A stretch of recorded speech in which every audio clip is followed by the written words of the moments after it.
Paul Alexander Martin Duval, later known as Jean Lorrain, was a French symbolist, writer and poet.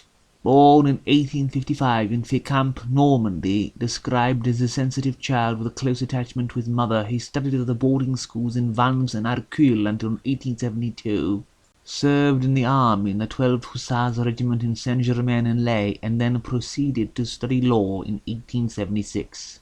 He abandoned his studies in 1878 and moved to Paris by 1880. An unabashed critic, his critique of Marcel Proust supposedly resulted in a duel between the two men.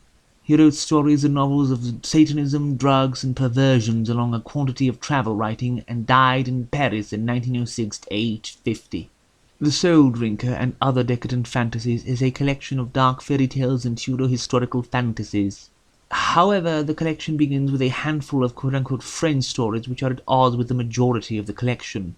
The first story, Sogneuse, narrates the story that a man was witness to in his hometown when he was a small boy, concerning the terrible yet completely realistic fate, in life and in death, which befell a certain beautiful woman who came to rent the ancient mansion of Sogneuse from a local marquis who never lived in his domains. The story is slowly uncovered through conversations heard while the narrator is pretending to be asleep or while he is eavesdropping on the adults.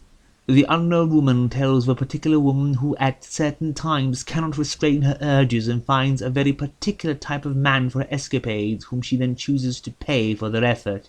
The Lover of Consumptives is a short sketch of two people talking about just such a man who finds for himself women dying of consumption and loving to fret over them as they get worse.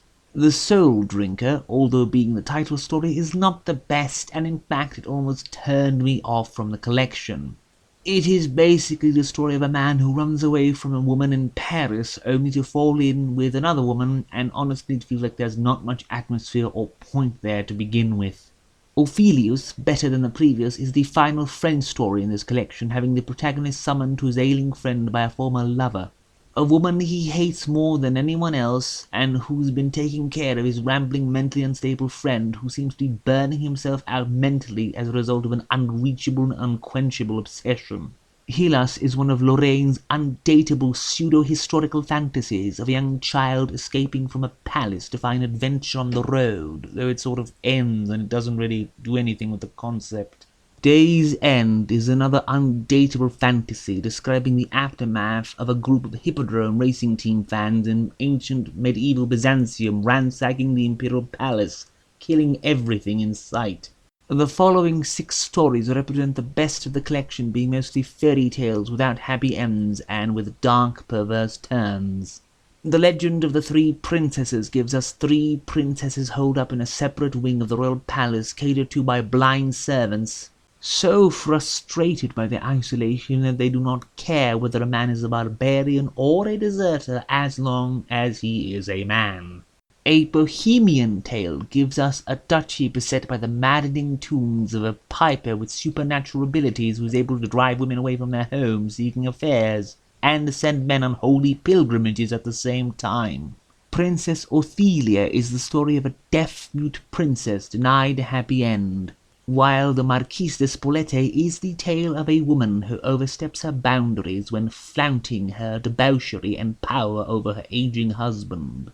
The Princess Under Glass is a lengthy Grimm tale that seems to be a kind of variant on the Snow White story, but then the dogs get involved and then there is murder and disfigurement afoot.